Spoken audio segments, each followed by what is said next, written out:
Good morning, all of you.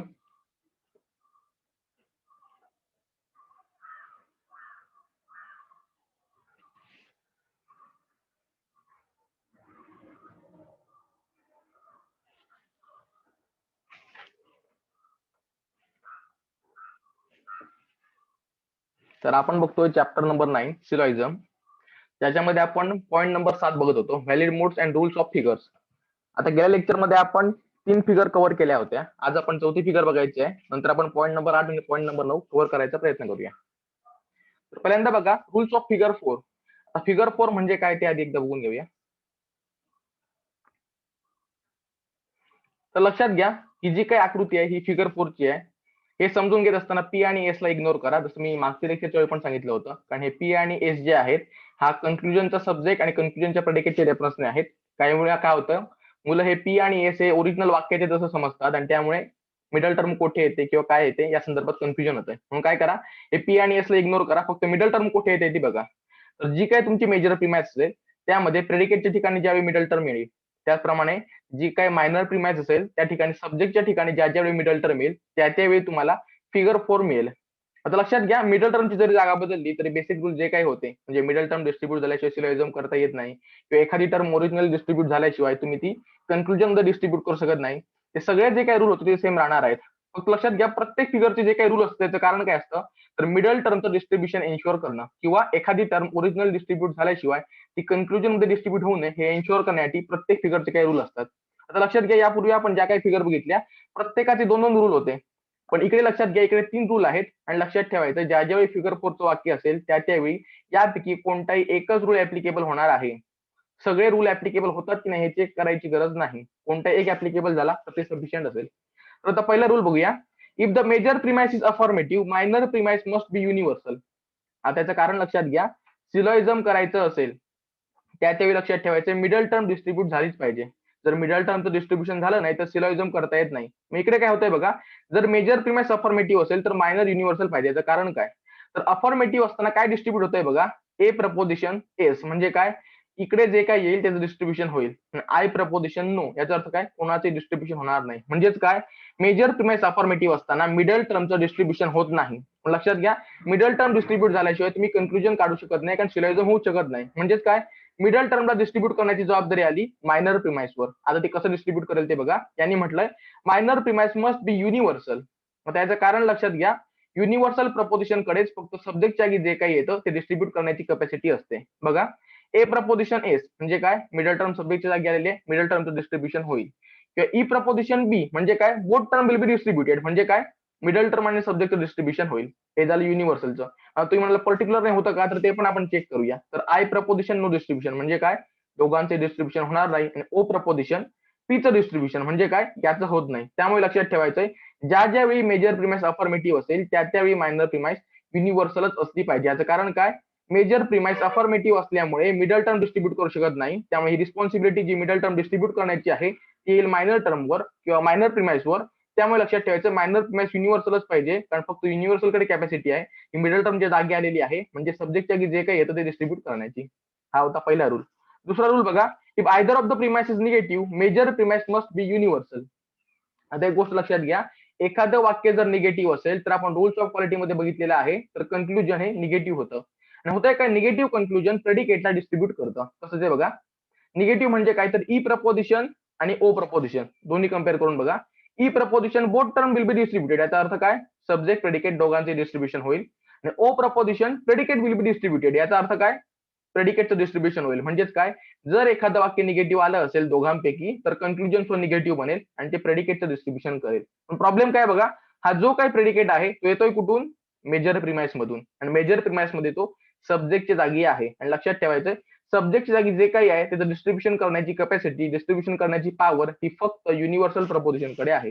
पुन्हा एकदा बघा, युनिव्हर्सल म्हणजे हे दोन ऑप्शन, ए प्रपोजिशन एस म्हणजे सब्जेक्ट विल बी डिस्ट्रीब्युटेड म्हणजेच काय, या जागी जे काय त्याचं डिस्ट्रीब्युशन होईल आणि त्याचं कन्क्लुजन मध्ये तुम्ही डिस्ट्रीब्युशन करू शकाल.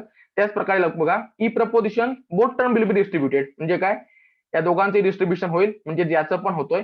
आणि जर याचं इकडे ओरिजिनल डिस्ट्रीब्युशन झालं तर निगेटिव्ह प्रिमाइस येऊन तुम्ही कन्क्लुजन मध्ये पण डिस्ट्रीब्यूट करू शकता. म्हणून लक्षात ठेवायचंय, एखादी प्रिमाइस निगेटिव्ह असेल तर कन्क्लुजन निगेटिव्ह बनेल. निगेटिव्ह कन्क्लुजन प्रेडिकेटला डिस्ट्रीब्यूट करेल. आणि जर कन्क्लुजन मध्ये तुम्हाला एखादी गोष्ट डिस्ट्रीब्यूट करायची असेल तर ती ओरिजिनली पण डिस्ट्रीब्यूट झाली पाहिजे. आणि ते ओरिजिनल डिस्ट्रीब्युशन फक्त युनिव्हर्सल करू शकतं. म्हणून लक्षात ठेवायचं या दोघांपैकी जर एखादं वाक्य या दोघांपैकी म्हणजे मेजर प्रिमाइस आणि मायनर प्रिमाइस पैकी कोणतंही वाक्य जर निगेटिव्ह असेल तर अशा वेळी मेजर प्रिमाइस युनिव्हर्सलच असली पाहिजे. नाहीतर काय होणार, हो जो काही कन्क्लुजनचा तुमचा प्रेडिकेट आहे त्याचं डिस्ट्रीब्युशन ओरिजिनल झालेलं नसेल तरी पण तुम्ही फोर्सेबल त्याला डिस्ट्रीब्यूट करायचा प्रयत्न कराल. त्यानंतर rule number 3, if the minor premise is affirmative conclusion must be particular. आता काय होतंय बघा, इकडे आणि फक्त मायनर प्रिमाइस संदर्भात रूल सांगितलेला आहे की जर मायनर प्रिमाइस जर अफर्मेटिव्ह असेल तर कन्क्लुजन पर्टिक्युलरच ठेवा. आता याचं कारण काय, तर आपण अफर्मेटिव्ह मध्ये नक्की काय डिस्ट्रीब्यूट होतोय ते चेक करूया. ए प्रपोजिशन एस म्हणजे काय, सब्जेक्टच्या जागी जो काही येतोय त्याचं डिस्ट्रीब्युशन होतंय. म्हणजेच काय, जर याचं डिस्ट्रीब्युशन ए, जर समजा मायनर प्रिमाइस जर युनिव्हर्सल अफर्मेटिव्ह म्हणजे ए प्रपोजिशन असेल तर या ठिकाणी जे काही येईल त्याचं डिस्ट्रीब्युशन होईल. म्हणजेच काय, याचं डिस्ट्रीब्युशन होत नाही. त्याच प्रकारे बघा आय प्रपोजिशन नो डिस्ट्रीब्युशन म्हणजे काय, जर समजा हे पर्टिक्युलर अफर्मेटिव्ह असेल तर एम आणि एस दोघांचे डिस्ट्रीब्युशन होत नाही. त्यामुळे लक्षात ठेवायचंय जर मायनर अफर्मेटिव्ह असेल तर प्रत्येक वेळी याचं मे बी डिस्ट्रीब्युशन होऊ शकेल पण याचं कधीच होत नाही. त्यामुळे हा जो कोण एस आहे हा कन्क्लुजनचा सब्जेक्ट आहे आणि त्यामुळे याचं कन्क्लुजन मध्ये पण आपण डिस्ट्रीब्युशन करू शकत नाही. त्यामुळे आपल्याला काय करायचंय, अशा प्रकारचा ऑप्शन शोधावा लागेल ज्यावेळी मायनर प्रिमाइस अफर्मेटिव्ह असेल की ज्यामध्ये कन्क्लुजनच्या सब्जेक्टचं डिस्ट्रीब्युशन होत नाही. आणि असं फक्त पर्टिक्युलरच्या बाबतीत शक्य आहे. कम्पेअर करून बघा, O proposition predicate will be distributed म्हणजे काय, याचं डिस्ट्रीब्युशन होईल याचं होत नाही, चालू शकेल. आय प्रपोजिशन नो डिस्ट्रीब्युशन म्हणजे काय, या दोघांचे डिस्ट्रीब्युशन होणार नाही म्हणजे चालू शकेल. आता बघूया युनिव्हर्सलने पण होतोय काय बघूया.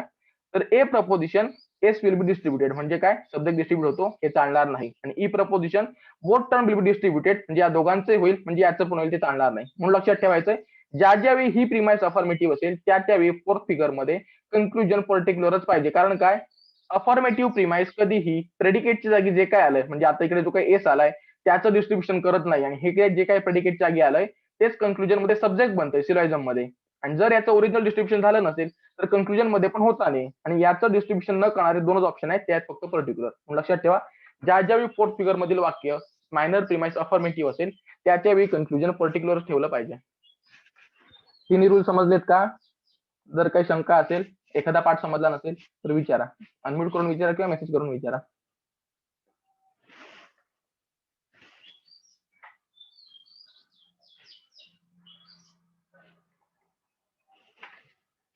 नेक्स्ट स्लाइड कडे येतोय. आता बघूया आपण व्हॅलिड मूड्स ऑफ फिगर 4 म्हणजे फिगर 4 मध्ये नक्की किती प्रकारचे मूड्स येणार आहेत ते आपण बघायचं आहे. तर प्रत्येक वेळी लक्षात ठेवा ज्यावेळी मूडचं नाव येईल त्यावेळी एक काम करायचं, वॉवेल्स बघायचे. म्हणजे इकडे बघा ए आणि आय, याचा अर्थ काय, मेजर प्रिमाइस असेल युनिव्हर्सल अफर्मेटिव्ह, मायनर प्रिमाइस असेल युनिव्हर्सल अफर्मेटिव्ह आणि कन्क्लुजन असेल पर्टिक्युलर अफर्मेटिव्ह. आता हे सगळं बरोबर आहे की नाही ते आपण चेक करूया. मग आपण करायचंय काय, डिस्ट्रीब्युशन बघायचंय. मिडल टर्म कोणते आहे, डिस्ट्रीब्युशन होतंय का, मेजरचं होतंय का, मायनरचं होतंय का आणि कन्क्लुजन मध्ये कोण डिस्ट्रीब्यूट झालंय. तर एकदा वाक्य वाचून घेऊया. पहिलं आहे all moderate exercises are beneficial to health. दुसरं वाक्य all things beneficial to health are approved by moral code. आणि लास्ट आहे some things approved by moral code are moderate exercises. आता करायचंय काय, major premise minor premise compare करा. Common part कोणता आहे, तो बेनिफिशियल टू हेल्थ. तुमचं पहिलं काम असेल बेनिफिशियल टू हेल्थ डिस्ट्रीब्यूट झालेला आहे किंवा नाही चेक करणं. बघा पहिलं आहे ए प्रपोजिशन म्हणजे काय, सब्जेक्टच्या जागी जे काही येतं ते असिग्नोफच्या रूल प्रमाणे डिस्ट्रीब्यूट होतं. म्हणजे काय, मॉडरेट एक्सरसाइज डिस्ट्रीब्यूट होईल, बेनिफिशियल टू हेल्थ होत नाही. म्हणजेच काय, मिडल टर्मचं मेजर प्रिमाइसने डिस्ट्रीब्युशन केलेलं नाही. मग आता काय करूया, मायनर प्रिमाइस चेक करूया. तर मायनर प्रिमाइस पण आहे ए प्रपोजिशन म्हणजेच काय, सब्जेक्टच्या जागी जे काही येईल ते डिस्ट्रीब्यूट होईल. आणि इकडे बघा बेनिफिशियल टू हेल्थ ते सब्जेक्टच्या जागी आलेलं आहे. त्यामुळे लक्षात ठेवायचंय बेनिफिशियल टू हेल्थ म्हणजेच मिडल टर्म ही मायनर प्रिमाइसने डिस्ट्रीब्यूट केलेली आहे. म्हणजे याचाच अर्थ काय होतोय, अप्रूव्ड बाय मॉरल कोडचं डिस्ट्रीब्युशन झालं नाहीये. लक्षात घ्या सिलॉइझम मध्ये प्रत्येक वाक्यात 3 टर्म असतात, मेजर, मायनर आणि आपले मिडल. इकडे बघा बेनिफिशियल टू हेल्थचं डिस्ट्रीब्युशन याने केलंय, मॉडरेट एक्सरसाइजचं डिस्ट्रीब्युशन याने केलंय, पण अप्रूव्ड बाय मॉरल कोडचं डिस्ट्रीब्युशन झालेलं नाही. कारण काय, हे आहे युनिव्हर्सल अफर्मेटिव्ह, या जागी जे काही येतं त्याचं डिस्ट्रीब्युशन होतंय. मग आता काय करायचंय, कन्क्लुजन मध्ये असा ऑप्शन शोधण्याची गरज होती ज्या ठिकाणी अप्रूव्ड बाय मॉरल कोडचं डिस्ट्रीब्युशन होणार नाही, मॉडरेट एक्सरसाइजचं मे बी झालं तरी चालेल. पण आता लक्षात ठेवायचंय की दोन्ही वाक्य युनिव्हर्सल आहेत, अफर्मेटिव्ह आहेत, तरी कन्क्लुजन पर्टिक्युलर काढतोय. याचं कारण काय, तर आपण यापूर्वी एक रूल बघितलाय बघा, if minor premise is affirmative conclusion must be particular. तोच रूल आपण इकडे फॉलो केलाय आणि म्हणून बघा की दोन्ही युनिव्हर्सल असली तरी पर्टिक्युलर आणलेला आहे. आता वाक्य वाचून बघा, some things approved by moral code are moderate exercises. इकडे काय झालंय, जी टर्म ओरिजिनल डिस्ट्रीब्यूट झाली नव्हती ती इकडे पण डिस्ट्रीब्यूट झाली नाही. याचं कारण लक्षात घ्या, ही फिगर 4 आहे आणि फिगर 4च्या वेळी लक्षात ठेवायचं ज्या ज्यावेळी मायनर अफर्मेटिव्ह येईल कंपल्सरी तुम्हाला कन्क्लुजन हे पर्टिक्युलर मध्येच ठेवावं लागेल. पुढे बघा सेकंड मूड मध्ये पण तेच करायचंय. वॉवेल्स बघा तर ए, ई आणि ई एवढीच अक्षर महत्वाची आहेत. म्हणजे काय, मेजर प्रिमाइस असेल युनिव्हर्सल अफर्मेटिव्ह, मायनर असेल युनिव्हर्सल निगेटिव्ह आणि कन्क्लुजन असेल युनिव्हर्सल निगेटिव्ह. आता तुम्ही म्हणाल इकडे कन्क्लुजन निगेटिव्ह घेताना युनिव्हर्सल निगेटिव्ह का घेतलंय, तर एक गोष्ट लक्षात बघा, इकडे मायनर प्रिमाइस जी आहे ती युनिव्हर्सल आहे आणि ती निगेटिव्ह आहे. ही जर निगेटिव्ह असेल तर अशा ठिकाणी कन्क्लुजन पर्टिक्युलर ठेवण्याचा रूल ऍप्लिकेबल होत नाही. कारण रूल काय म्हणतोय, ज्या ज्यावेळी मायनर प्रिमाइस फक्त अफर्मेटिव्ह असेल त्याच वेळी कन्क्लुजन पर्टिक्युलर ठेवा. याचाच कॉन्व्हर्स काय होतोय, ज्या ज्यावेळी मायनर प्रिमाइस अफर्मेटिव्ह नसेल त्यावेळी कन्क्लुजन तुमचं युनिव्हर्सल पण चालू शकतं किंवा पर्टिक्युलर पण चालू शकतं. त्यामुळे दोन्ही वाक्य युनिव्हर्सल आहेत, तसं एक वाक्य निगेटिव्ह आहे, त्यामुळे कन्क्लुजन म्हणतं युनिव्हर्सल निगेटिव्ह. आता वाक्य वाचून बघूया. All businessman are self confident.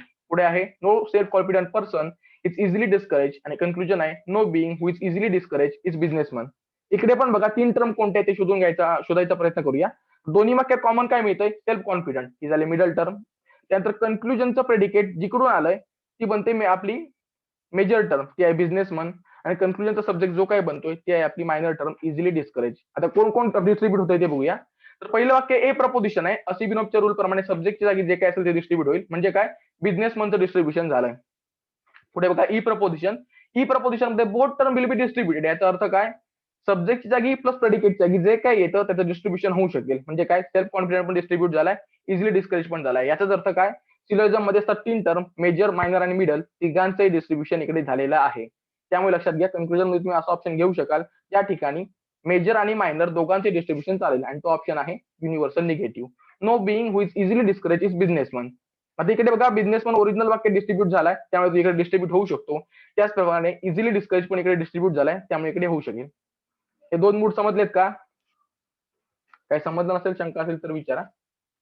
तर नेक्स्ट स्लाइड कडे जाऊया.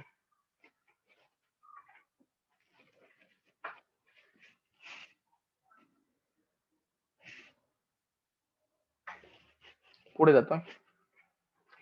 पुढचा मूड बघा, इकडे पण आपण तेच काम करूया. ई, ए आणि ओ म्हणजे काय, मेजर प्रिमाइस असेल युनिव्हर्सल निगेटिव्ह, मायनर असेल युनिव्हर्सल अफर्मेटिव्ह आणि कन्क्लुजन असेल पर्टिक्युलर निगेटिव्ह. इकडे तीच गोष्ट लक्षात ठेवायची, मायनर प्रिमाइस अफर्मेटिव्ह आली की कन्क्लुजन पर्टिक्युलरच पाहिजे. इकडे बघा मायनर प्रिमाइस युनिव्हर्सल अफर्मेटिव्ह आहे म्हणजे ती अफर्मेटिव्ह आहे त्यामुळे कन्क्लुजन पर्टिक्युलर घेतलं. फक्त लक्षात ठेवा कन्क्लुजन पर्टिक्युलर अफर्मेटिव्ह येईल की पर्टिक्युलर निगेटिव्ह येईल या उरलेल्या 2 वाक्यांच्या क्वालिटीवरून ठरतंय. कारण आपण रूल्स ऑफ क्वालिटीमध्ये बघितलंय, दोन्ही वाक्य जर अफर्मेटिव्ह असतील तर कन्क्लुजन अफर्मेटिव्ह बनेल. दोन्ही वाक्यांपैकी एखादं वाक्य जर निगेटिव्ह निघालं तरी कन्क्लुजन निगेटिव्ह निघेल. म्हणजेच काय, ही अफर्मेटिव्ह असल्यामुळे कन्क्लुजन पर्टिक्युलर पाहिजे, प्लस एक वाक्य निगेटिव्ह असल्यामुळे कन्क्लुजन निगेटिव्ह पाहिजे. याचाच अर्थ काय, कन्क्लुजन बनेल पर्टिक्युलर निगेटिव्ह. आता इकडे टर्म कोणते आहेत ते बघा. पहिलं वाक्य नो अमेरिकन इज स्लेव्ह, दुसरं वाक्य all slaves are those who want freedom and last आहे some people who want freedom are not Americans. आता पहिलं वाक्य आहे E proposition, both term will be distributed, त्यामुळे अमेरिकन आणि स्लेव्ह दोघांचे डिस्ट्रीब्युशन होईल. सेकंड आहे ए प्रपोजिशन म्हणजे काय, सब्जेक्ट जागी जे काय त्याचं डिस्ट्रीब्युशन होईल. म्हणजेच काय, all slaves are those who want freedom मध्ये फक्त स्लेव्हचं डिस्ट्रीब्युशन होईल. याचं अर्थ लक्षात ठेवायचं, वाक्यात होते 3 टर्म, मिडल टर्म झाली स्लेव्ह, मेजर झाली अमेरिकन आणि मायनर झाली फ्रीडम. या ठिकाणी अमेरिकनचं डिस्ट्रीब्युशन होतंय, मिडल टर्मचं डिस्ट्रीब्युशन दोन्ही वाक्यात होतंय, पण मायनर टर्मचं डिस्ट्रीब्युशन होत नाही. त्यामुळे असा ऑप्शन शोधायची गरज होती ज्या ठिकाणी फ्रीडमचं डिस्ट्रीब्युशन होत नाही आणि तो ऑप्शन आहे ओ प्रपोजिशन. कारण बघा ओ प्रपोजिशन मध्ये प्रेडिकेटच्या जागी जे काही येते त्याचं डिस्ट्रीब्युशन होतंय फक्त. म्हणजेच काय, नॉट अमेरिकन किंवा अमेरिकन याचं डिस्ट्रीब्युशन झालंय आणि हु वॉन्ट फ्रीडमचं होत नाहीये. याचाच अर्थ हा मूड पण बरोबर आहे. पुढे बघा, या मूडमध्ये पण तीच करतोय, ई, आय आणि ओ 3 अक्षरं मिळाली ती आपण अरेंज करून घेतली. मेजर बनलंय युनिव्हर्सल निगेटिव्ह, मायनर बनतंय पर्टिक्युलर अफर्मेटिव्ह आणि कन्क्लुजन बनतंय पर्टिक्युलर निगेटिव्ह. इकडे पण तोच रूल आहे बघा, मायनर प्रिमाइस जी आहे ती अफर्मेटिव्ह निघाली, कन्क्लुजन पर्टिक्युलर पाहिजे. पण त्याचबरोबर एक गोष्ट लक्षात घ्या, एक वाक्य निगेटिव्ह एक वाक्य अफर्मेटिव्ह आहे त्यामुळे कन्क्लुजन निगेटिव्ह पण पाहिजे म्हणून आपण ऑप्शन निवडलाय पर्टिक्युलर निगेटिव्ह. एक काम झालंय. आता ई प्रपोजिशन काय डिस्ट्रीब्यूट करतंय, तर E proposition both term will be distributed म्हणजे काय, ट्रिपलचं पण डिस्ट्रीब्युशन होईल, स्ट्रॉंग पर्सनचं पण होईल, दोघांचं डिस्ट्रीब्युशन झालंय. पुढे बघा आय प्रपोजिशन नो डिस्ट्रीब्युशन, त्यामुळे होणार काय, स्ट्रॉंग पर्सन आणि हो टू वर्क या दोघांचे डिस्ट्रीब्युशन होत नाही. पण लक्षात ठेवायचंय मिडल टर्म ऍटलीस्ट एका वाक्यात डिस्ट्रीब्यूट झाली तरी चालू शकेल. स्ट्रॉंग पर्सन कॉमन पार्ट आहे, तो ई प्रपोजिशनने डिस्ट्रीब्यूट केलाय म्हणजे या ठिकाणी सिलोजिझम होऊ शकेल. फक्त लक्षात ठेवायचंय अशा प्रकारचा ऑप्शन आपण निवडायचा ज्या ठिकाणी ट्रिपलचं डिस्ट्रीब्युशन होईल, स्ट्रॉंग पर्सन तर काही घेणारच नाही, कारण तो मिडल टर्म आहे. मिडल टर्म कधी कन्क्लुजन मध्ये येत नाही. फक्त हु हेड टू वर्कचं होता कामा नये, आणि ते केलंय ओ प्रपोजिशनने. कारण बघा, some person who had to work are not cripple मध्ये ओ प्रपोजिशन घेतल्यामुळे फक्त प्रेडिकेटच्या की जे काय येते क्रिपल त्याचं डिस्ट्रीब्युशन झालंय, सब्जेक्टच्या की जे काय आलंय त्याचं डिस्ट्रीब्युशन झालेलं नाहीये. आणि हा जो काही क्रिपल, हा जो काही कन्क्लुजन मध्ये डिस्ट्रीब्यूट झालाय, तो ओरिजिनली ई प्रपोजिशनने स्वतः डिस्ट्रीब्यूट केलेला होता. त्यामुळे हा मूड सुद्धा बरोबर आहे. जर काही शंका असेल, जर काही समजत नसेल तर विचारा या स्लाइडच्या संदर्भात सुद्धा.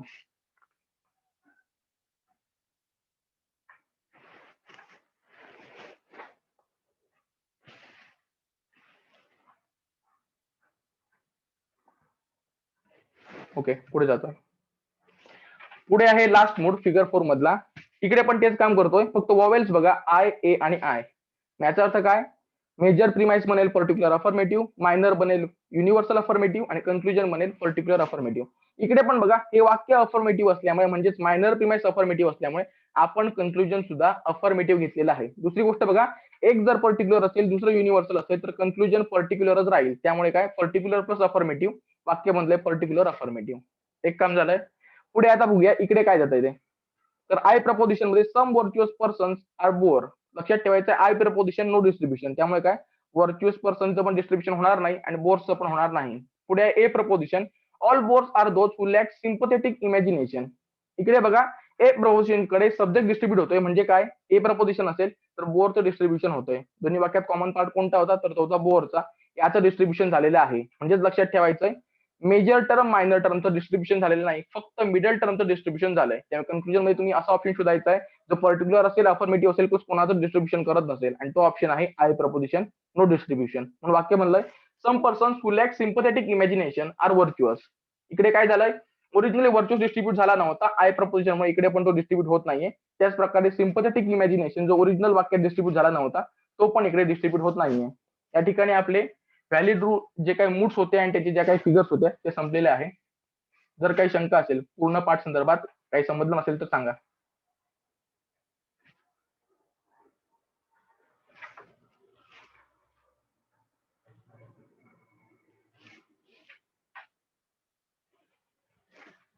आता आपण पुढच्या पॉईंटकडे जाऊया. एन्थिमिम्स. आता याचा अर्थ लक्षात घ्या, an enthymeme is syllogism in which some of the constituent proposition are suppressed. आता एक गोष्ट सांगतोय, एन्थिमिम्सवर आजपर्यंत कोणताही प्रश्न आलेला नाही. As a part of syllabus फक्त एक कव्हर करतोय, फक्त ज्यादा नॉलेज म्हणून शिकून घ्या. आता एन्थिमिम्सचा अर्थ लक्षात घ्या. काही वेळा डे टू डे लाईफ मध्ये सुद्धा आपण सिलॉइझमचा वापर करतो. एखादा शब्द असतो त्याला भरपूर अर्थ असतात किंवा भरपूर गोष्टी तुम्हाला सांगायच्या असतात, ते एखाद्या खुण्याने एखाद्या शब्दाने आपण कन्वे करतो.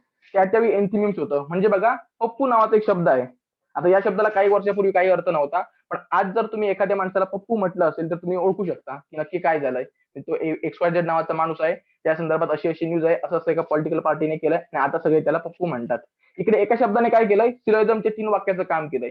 किंवा वर्गात 2 मित्र असतात किंवा 2 मैत्रिणी असतात, त्यांचं एकमेकात काहीतरी बोलणं चालू असतं. मग अशा वेळी बघा, एखादा तिसरा माणूस आला असेल की दोघं बोलत असताना एखादं वाक्य जर ते बोलत असतील, तिसऱ्या माणसाला कशाबद्दल बोलतायत, काय चाललंय यांना समजणार नाही, पण त्या दोघांना कन्वे होणार.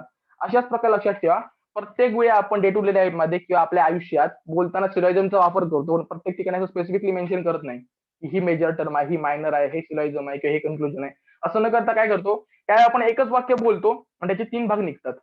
म्हणजे इन्फॉर्मेशन असेल, सेकंड इन्फॉर्मेशन असेल आणि कन्क्लुजन असेल, किंवा आपण डायरेक्टली कन्क्लुजन सांगून मोकळे होतो, किंवा एक वाक्य बोलतोय म्हणतो तुम्ही जज करा. म्हणजे बघा, एखादा अधिकारी असेल, जर त्याच्याकडनं जर काही चूक झाली असेल तर आपण काय म्हणतोय, शेवटी तो पण माणूसच आहे. याचा अर्थ काय, आपल्याला 3 गोष्टी सांगायच्या आहेत. पहिली गोष्ट आहे, प्रत्येक माणूस आहे तो कधी ना कधीतरी चुकतोच. अधिकारी पण माणूस आहे, त्यामुळे अधिकारी पण कधीतरी चुकू शकतो. पण आपण एकाच वाक्यात सांगितलं काय, तो पण माणूसच आहे. अशाच प्रकारे ज्या ज्यावेळी वाक्यांचा वापर करण्यात येतो, ज्या ठिकाणी होतंय काय, specifically major premise, minor premise, conclusion न सांगता एखादं वाक्य किंवा हे सर्वजण सप्रेस केलेले असतात, त्याच्यावेळी आपल्याला मिळतोय एन्थिमिम्स. आता लक्षात घ्या, एन्थिमिम्सचे 4 प्रकार आहेत. पहिला आहे फर्स्ट ऑर्डर, जिकडे काय होतंय, when the major premise is suppressed. म्हणजे काय, ज्यावेळी फक्त मेजर प्रिमाइसचा उल्लेख नसतो, बाकी मायनर प्रिमाइस आणि कन्क्लुजन तुम्हाला मिळतंय, त्याला म्हणायचे फर्स्ट ऑर्डर. सेकंड ऑर्डर म्हणजे काय, when the minor premise is suppressed. याचा अर्थ काय होतोय, ज्या ठिकाणी तुम्हाला मेजर प्रिमाइस असतं, कन्क्लुजन असतं, फक्त मायनर प्रिमाइसचा स्पेसिफिक रेफरन्स नसतो किंवा तिला कधीच मेन्शन केलेलं नसतं, तरी पण ती एक्झिस्ट असं आपण मानायचं असतं, त्याला मानायचं सेकंड ऑर्डर.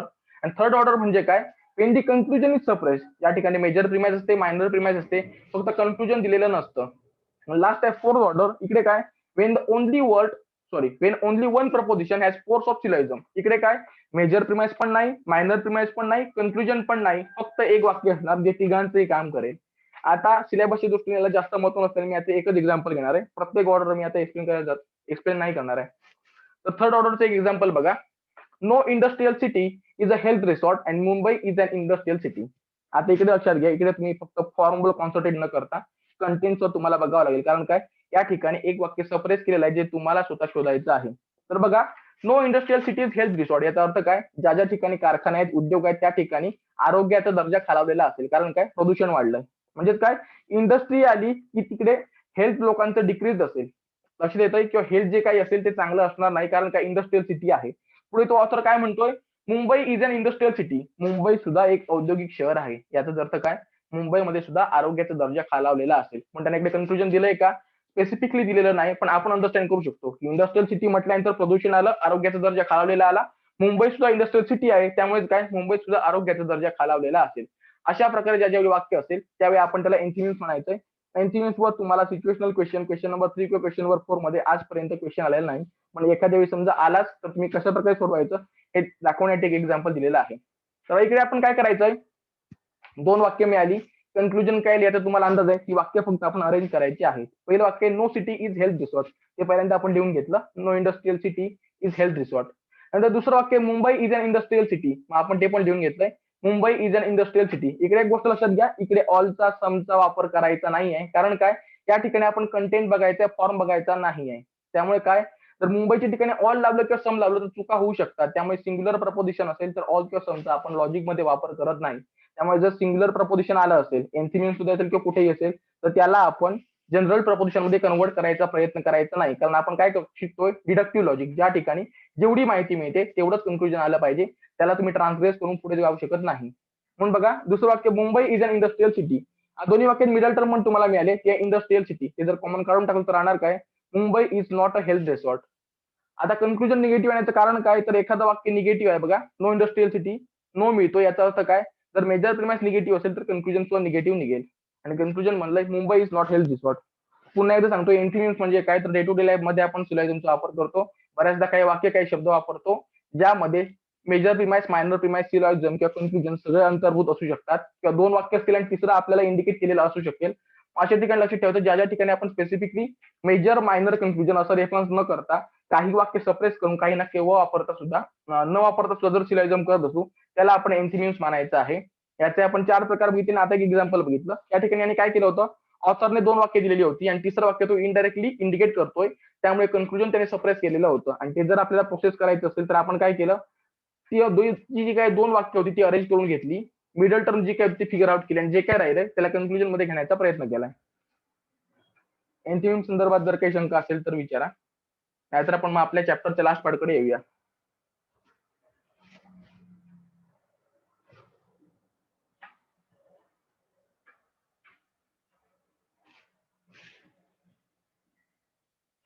शेवटच्या भागाकडे जातोय. Testing validity of syllogism. आता लक्षात घ्या, तुम्हाला यापूर्वी पण सांगितलंय, सिलॉजिझम मध्ये तुम्हाला कन्क्लुजन काढायचा भाग कधीही विचारला जात नाही. काय केलं जातं, तुम्हाला रेडीमेड वाक्य दिलं जातं, ते वाक्य तुम्ही अरेंज करायचंय, म्हणजे मेजर प्रिमाइस नंतर मायनर प्रिमाइस नंतर कन्क्लुजन, आणि तुम्ही ते वाक्य जज करून सांगायचे ते वाक्य व्हॅलिड आहे किंवा नाही. आता एक गोष्ट लक्षात घ्या, सिलॉजिझम वर ज्यावेळी प्रश्न विचारला जाईल त्यावेळी तुम्हाला रेडीमेड वाक्य अरेंज करून दिली जाणार नाही, ती शफल केलेली असतील. तुम्हाला आयडेंटिफाय करावं लागेल मेजर प्रिमाइस काय, मायनर प्रिमाइस काय, कन्क्लुजन काय. मग आयडेंटिफाय कसं करायचं, त्या ठिकाणी शब्द आहेत बघा, conclusion is indicated by therefore, hence, thus, so and it follows. आता याचा अर्थ लक्षात घ्या, जी काय वाक्य दिलेली असतील त्या ठिकाणी तुम्हाला यापैकी एखादा शब्द दिसला की त्यानंतर जो काय भाग येणार आहे ते असेल आपलं कन्क्लुजन. मग आता बघा, जर एखाद्या वेळी देअर फोर, हेन्स, दस किंवा सो इट फॉलोज यापैकी काहीच नसेल तर काय करायचं, तर इकडे अजून काही शब्दांची लिस्ट आहे. Premises are indicated by for, because, as, when, since. मग काय करायचंय, जर तुम्हाला कन्क्लुजन इंडिकेट करणारा शब्द मिळत नसेल तर प्रिमाइसेस इंडिकेट करणारा शब्द शोधा. त्या शब्दानंतर जे काही येईल त्याला आपण प्रिमाइसेस मानायचं आहे. पुन्हा एकदा सांगतोय, व्हॅलिडिटी टेस्ट करण्याचा जो ज्यावेळी प्रश्न येतो त्यावेळी वाक्य ही major premise, minor premise, conclusion अशा प्रकारे अरेंज केलेली नसतात. तुम्हाला ती वाक्य आयडेंटिफाय करावी लागतात. आयडेंटिफाय केल्यानंतर ती वाक्य लॉजिकल फॉर्म मध्ये असतील तर as it is copy paste करा. जर लॉजिकल फॉर्म मध्ये नसतील तर तुम्हाला ती लॉजिकल फॉर्म मध्ये कन्वर्ट करावी लागतील. मग कन्क्लुजन वाक्याच्या परिच्छेदामध्ये कसं शोधायचं, किंवा 2 वाक्यात कन्क्लुजन कसं शोधायचं, तर लक्षात ठेवायचं, कन्क्लुजन इंडिकेट करणारे हे जे काही शब्द आहेत, देअरफॉर असेल, हेन्स असेल, दस असेल, सो असेल, इट फॉलोज असेल, यापैकी जर कोणताही शब्द आला असेल तर त्यानंतरचा भागाला आपण कन्क्लुजन मानायचं आहे. त्याच प्रकारे जर तुम्हाला कन्क्लुजन फाइंड आउट करता येत नाहीये किंवा लिस्ट मधील एकही शब्द नाहीये तर अशा वेळी काय करायचे, प्रिमाइसेस आयडेंटिफाय करा. जर तुम्ही 2 प्रिमाइसेस आयडेंटिफाय करू शकला रिमेनिंग पार्ट आपलं कन्क्लुजन असेल. म्हणून आपण काय करतोय, प्रिमाइसेस इंडिकेट करणारे पण शब्द बघतोय जो आहे फॉर, बिकॉज, एज, वेन आणि सिन्स. आता एक काम करा, असं अज्युम करा की हे वाक्य एक्झाम मध्ये विचारलेलं आहे आणि तुम्ही मला फक्त एक गोष्ट सांगायची आहे, या 2 लिस्ट पैकी कोणता शब्द तुम्हाला या वाक्यात दिसत आहे. वाचून दाखवतोय, तुम्हाला स्क्रीनवर पण वाक्य दिसत असेल. Most scientist are well trained. Since no scientist is untrained, it follows that most well trained person are untrained. हे जे काही बोल्ड केलेलं वाक्य आहे त्या वाक्यामध्ये वर जे काही 2 लिस्ट दिले त्यापैकी कोणता शब्द दिसतोय तुम्हाला फक्त सांगा. प्रश्न समजलाय काय आहे तो? बोल्ड केलं जे काही वाक्य आहे ते एकदा वाचून घ्या. त्यानंतर वर मी लिस्ट मध्ये तुम्हाला 2 लिस्ट दिल्यात बघा. कन्क्लुजन इंडिकेट करणारा शब्द आणि प्रिमाइस इंडिकेट करणारा शब्द यापैकी कोणता शब्द तुम्हाला या खालच्या वाक्यात दिसतोय ते मला सांगा. एक तर अनम्यूट करून सांगा किंवा टाईप करून सांगा. आणि लेक्चरचा लास्ट पार्ट असल्यामुळे तुम्ही आन्सर देईपर्यंत तुम्ही पुढे जाणार नाहीये.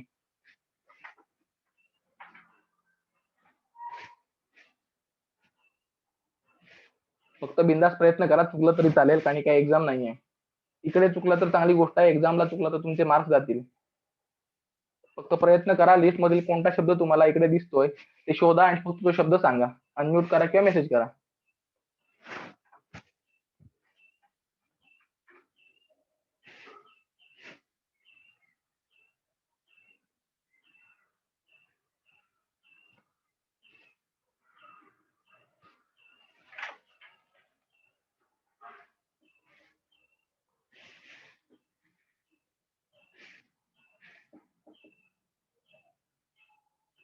खूप कठीण काम सांगतोय का?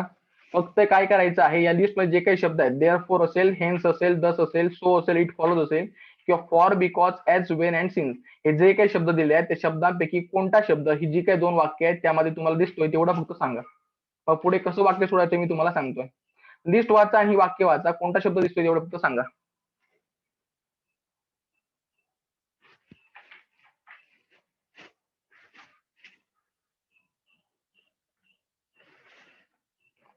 बरोबर आहे, सिन्स दिसतोय. अजून कोणता शब्द दिसतोय? दोघांनी उत्तर बरोबर सांगितलेलं आहे पण याच्यात अजून एक शब्द आहे. सिन्सने तुम्ही काय केलं, प्रिमाइस शोधून काढले पण तुम्ही कन्क्लुजन पण शोधून काढू शकता. अजून थोडं शोधा. अजून एक शब्द आहे.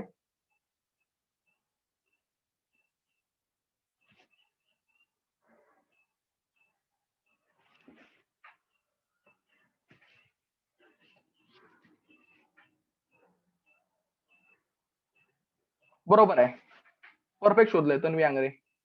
हेच सांगत होतो. लक्षात घ्या, ज्यावेळी वाक्य मिळतील त्यावेळी प्रिमाइसेस सेपरेट करणं हे काम थोडंसं कठीण असतं. कारण काय, मेजर प्रिमाइस आणि मायनर प्रिमाइस कोणतं वाक्य वरती लिहायचं कोणतं वाक्य खाली लिहायचं काही समजत नाही. म्हणून काय करा, कन्क्लुजन इंडिकेट करणारे जे काही शब्द आहेत, दस असेल, हेन्स असेल, सो असेल, इट फॉलोज असेल, यापैकी जे काही मिळतंय ते पहिल्यांदा शोधायचा प्रयत्न करा. आणि तन्वी आंग्रेने परफेक्टली शोधला इट फॉलोचा शब्द. श्यामल प्रभू तुमचं पण उत्तर बरोबर होतं, फक्त ह्या शब्दासोबतच अजून एक शब्द शोधायची गरज होती जो होता इट फॉलोज. आता इट फॉलोज मध्ये झालंय काय, तुम्हाला कन्क्लुजन मिळालंय most well train person are untrained. मग आता आपण काय करायचंय,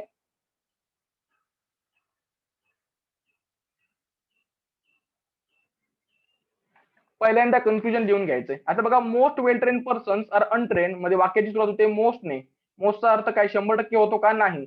तर बरीचशी सुशिक्षित किंवा ट्रेन केलेली माणसं ही अनट्रेन असतात. मोस्टचा अर्थ काय होतोय, बरेच, पण 100% नाही. म्हणून आपण काय केलंय, वाक्याची सुरुवात समने केलेली आहे. Some well train person are untrain. Conclusion मिळाल्यानंतर आता आपण काय करायचंय, कन्क्लुजनचा प्रेडिकेटचा भाग आहे म्हणजे बघा एम इज नंतर जो काही भाग येतोय तो कुठून आलाय तो शोधायचा आणि त्याला म्हणायचं मेजर प्रिमाइस. मग बघा, some well train person are untrain मध्ये अनट्रेन हा शब्द कुठून आलाय ते या 2 वाक्यात शोधा, म्हणजे राहिलेल्या भागात शोधा. तर most scientist are well train मध्ये अनट्रेन शब्द नाही आहे, पण नो सायंटिस्ट आर अनट्रेन मध्ये तुम्हाला अनट्रेन हा शब्द मिळतो. याचा अर्थ काय, कन्क्लुजनचं प्रेडिकेट ज्या वाक्यातून येतं ती बनते आपली मेजर प्रिमाइस. आपण इकडे घेतली. आता बघा, नो सायंटिस्ट इज अनट्रेन आहे, याला मी इकडे घेतो नो सायंटिस्ट आर अनट्रेन म्हटल्याचं कारण लक्षात घ्या, इकडे इज बरोबर आहे पण इकडे वाक्याची सुरुवात नो मुळे झाल्यामुळे आपण आयडेंटिफाय करायचंय की हे जे वाक्य आहे ते युनिव्हर्सल निगेटिव्ह. मग जर एखादं स्टेटमेंट एखाद्या क्लास संदर्भात असेल तर इज येईल की आर येईल, तर तिकडे आर येणार आहे. म्हणून आपण काय केलंय, वाक्य लिहिलंय नो सायंटिस्ट आर अनट्रेन. आज तुम्हाला मेजर प्रिमाइस मिळाली, कन्फ्युजन मिळालं, मग राहिलंय काय, मायनर प्रिमाइस. मग राहिलेलं जे काही वाक्य आहे त्याला पण आपण कन्वर्ट करून घेऊया. सम सायंटिस्ट आर वेल ट्रेन. इकडे पण बघा वाक्याची सुरुवात मोस्ट नाही झालेली आहे, याचा अर्थ बरेच सायंटिस्ट म्हटलंय पण 100% होत नाही मोस्टचा अर्थ. म्हणून आपण काय केलंय, मोस्ट काढून टाकून सम घेतलाय. सम सायंटिस्ट आर वेल ट्रेन. आपलं काम झालंय. आता आपण काय करायचंय, लक्षात घ्या फिगर 1, फिगर 2, फिगर 3, फिगर 4 जे काय रूल आहेत ते काही वेळा कन्फ्युजिंग होऊ शकतात. मग एक सोपी गोष्ट करायची, मी तुम्हाला लेक्चरच्या सुरुवातीला काही रूल दाखवले होते. म्हणजे जे रूल ऑफ स्ट्रक्चर असेल, रूल ऑफ क्वालिटी असतील किंवा कोरोलरीज असतील, ते जे काय रूल आहेत ते समजायला सोपे आहेत. मग काय करायचं काय, त्या रूलचं पहिल्यांदा ऍप्लिकेशन करून बघायचं कोणत्या रूलचं व्हायोलेशन होतंय. तर पहिली गोष्ट लक्षात ठेवायची, दोन वाक्य निगेटिव्ह असतील तर कन्क्लुजन काढता येत नाही. इकडे बघा एक निगेटिव्ह एक अफर्मेटिव्ह आहे, हा रूल इकडे ऍप्लिकेबल होणार नाही. त्या पुढचा रूल आहे, दोन पर्टिक्युलर वाक्य असतील तर कन्क्लुजन काढता येत नाही. इकडे जर कम्पेअर करून बघितलं तर एक युनिव्हर्सल आणि एक पर्टिक्युलर आहे, हा रूल पण ऍप्लिकेबल नाही. रूल्स ऑफ क्वालिटी मध्ये तुम्हाला अजून एक गोष्ट सांगितली होती, जर दोन वाक्य अफर्मेटिव्ह तर कन्क्लुजन अफर्मेटिव्ह, आणि दोन पैकी जर एखादं वाक्य निगेटिव्ह तर कन्क्लुजन निगेटिव्ह. इकडे काय झालंय बघा, पहिलं वाक्य युनिव्हर्सल निगेटिव्ह, दुसरं वाक्य पर्टिक्युलर अफॉर्मेटिव्ह, कन्क्लुजन काय आलंय पर्टिक्युलर अफॉर्मेटिव्ह. म्हणजेच काय, रूल्स ऑफ क्वालिटीचं व्हायोलेशन झालंय. कारण काय, ज्यावेळी तुम्हाला मेजर प्रिमाइस मायनर प्रिमाइस पैकी एखादं वाक्य जर निगेटिव्ह मिळालं तरी कन्क्लुजन निगेटिव्हच आलं पाहिजे. म्हणून काय करायचं, सरळ लिहून ठेवायचंय, this syllogism is not valid because it violates rules of quality. झालंय का. बघा इकडे आपण डिस्ट्रीब्युशन चेक केलंय का, कोण डिस्ट्रीब्यूट झालंय कोण नाही. म्हणून एक सोपी गोष्ट लक्षात ठेवायची, जे काही बेसिक रूल आहेत सुरुवातीला झालेत, म्हणजे 7 रूल असतील प्लस कोरोलरीज असतील, ते रूल पहिल्यांदा इकडे ऍप्लिकेबल करून बघायचे. आणि जर त्याने कन्क्लुजन येताना जर काही फॉल्ट मिळाला तर पुढे डिस्ट्रीब्युशन कडे जाण्याची गरज नाही, डायरेक्ट लिहून टाकायचे या रूलचं डिस्ट्रीब्युशन किंवा या रूलचं व्हायोलेशन झालेलं आहे. मग लक्षात घ्या, स्पेसिफिकली कंप्लीट रूल मेन्शन करणं तुमच्याकडनं एक्सपेक्टेड नाही आहे. जर तुम्हाला समजतंय की स्ट्रक्चरमध्ये एखादा रूल आहे त्याचं जर व्हायोलेशन झालंय तर सरळ लिहून ठेवा, it violates rules of structure. किंवा डिस्ट्रीब्युशनचं रूल असेल, मग डिस्ट्रीब्युशनचे 2 रूल आहेत, स्पेसिफिक मेन्शन करता येत नाहीये पण तुम्हाला समजतं की डिस्ट्रीब्युशनचं आहे, मग लिहा it violates rules of distribution. जसं इकडे क्वालिटी म्हटल्यानंतर क्वालिटीचे 3 किंवा 4 रूल असतील, पण इकडे आपण काय केलंय, स्पेसिफिक रूल मेन्शन केलाय का नाही, फक्त ग्रुपचं नाव मेन्शन केलं की क्वालिटीचा जो काही रूल होता, एक वाक्य निगेटिव्ह असताना कन्क्लुजन निगेटिव्ह आलं पाहिजे, त्याचं त्याने व्हायोलेशन केलं म्हणून हे वाक्य चुकीचं आहे. अशाच प्रकारे त्या रूलचा फक्त ग्रुप मेन्शन केला तरी चालू शकेल. आता पुढच्या वाक्याकडे जाऊया. वाक्य बघा, no pilot is poorly paid, for no navigator is a pilot and no navigator is poorly paid. आता इकडे जर तुम्ही बघितलं असेल तर देअर फोर असेल, हेन्स असेल, दस असेल, सो असेल, इट फॉर असेल, यापैकी काही मिळत नाही. मग काय करायचंय, आता सेकंड लिस्ट कडे यायचंय. प्रत्येक वेळी लक्षात घ्या, पहिल्यांदा कन्क्लुजन वाले लिस्टच फिगर आउट करायचं की ते शब्द शोधायचा प्रयत्न करा. जर मिळत नसतील तर मग सेकंड लिस्ट कडे या. मग इकडे बघा, फॉर येईल, बिकॉज येईल, ऍज येईल, व्हेन येईल अँड सिन्स येईल. यापैकी इकडे काय मिळतंय का, तर फॉर मिळतोय. याचा अर्थ काय, फॉर नंतर तुमच्याकडे जे काही आलंय ते आहे प्रिमायसेस. मग आपण काय करायचंय, जर या दोन प्रिमायसेस मला फॉर नंतर समजतायत, याचाच अर्थ काय, फॉरच्या आधी जे काय आलंय ते आलंय कन्फ्युजन. म्हणजे मी मग अशीच गोष्ट केली, फक्त तिकडे काय केलंय, प्रिमायसेसची 2 वाक्य आयडेंटिफाय केली आणि 2 वाक्य आयडेंटिफाय करून जे काय उरलंय ते झालंय माझं कन्फ्युजन. मग आपल्याला कन्फ्युजन मिळालंय, no pilot is poorly paid. इकडे वाक्याची सुरुवात नो ने होते, याचा अर्थ काय, वाक्य आहे युनिव्हर्सल निगेटिव्ह. मग मी ते अरेंज करून घेतलं. बघा, हेन्सचं चिन्ह ई आणि no pilot are poorly paid. आता इकडे आर लिहिण्याचं कारण लक्षात घ्या, इकडे सिंग्युलर चालू शकेल, पण ज्यावेळी तुम्ही लॉजिक मध्ये कन्वर्ट कराल एका क्लास संदर्भात ते स्टेटमेंट आहे, त्यामुळे इथचं आर करणं एक्सपेक्टेड आहे. मात्र राहिलं काय, की जी काही 2 वाक्य आहेत त्यापैकी मेजर पण आहे, मायनर कोण शोधायचं आहे. मग करायचंय काय, पुअरली पेड हे ज्या वाक्यातून आलंय त्याला म्हणायचे मेजर प्रिमाइस. बघा, no navigator is a pilot आणि no navigator is poorly paid. Poorly paid मिळते तुम्हाला या वाक्यातून, याचा अर्थ काय, ही बनली आपली मेजर प्रिमाइस. त्याचप्रमाणे बघा, कन्क्लुजनचा सब्जेक्ट ज्या वाक्यातून येतो त्याला म्हणायचंय मायनर प्रिमाइस. मग पायलट कुठून आलाय, इकडे आहे का, no navigator is poorly paid नाही, मग तो इकडे आहे, नो नॅव्हिगेटर इज पायलट, म्हणजे काय, ही तरी मायनर प्रिमाइस. तीच गोष्ट आपण इकडे केली. बघा, कन्क्लुजनचं प्रेडिकेट ज्या ठिकाणून आलंय, सॉरी इकडे काहीतरी इश्यू झाले, वाक्य वर खाली करणं गरजेचं आहे, मी करेक्ट करून तुम्हाला ग्रुपवर टाकेन.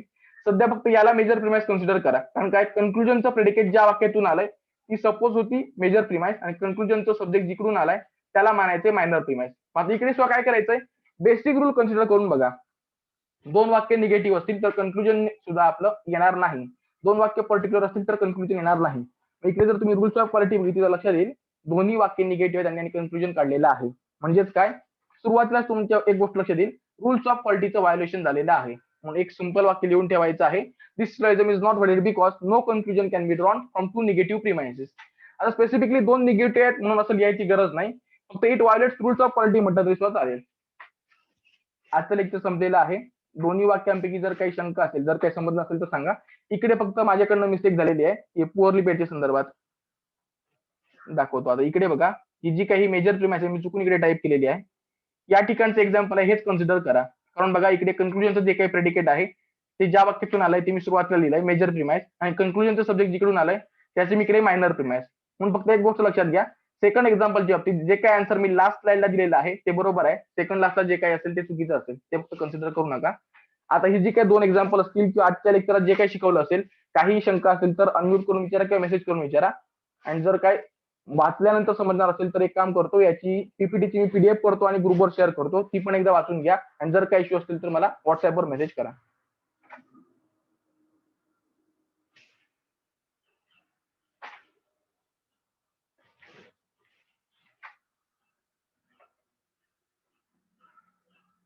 तर कोणालाही शंका नाही असं मानतोय, तरी पण जर काही प्रॉब्लेम आला असेल तर नंतर व्हॉट्सअपवर मेसेज करा. Have a good day.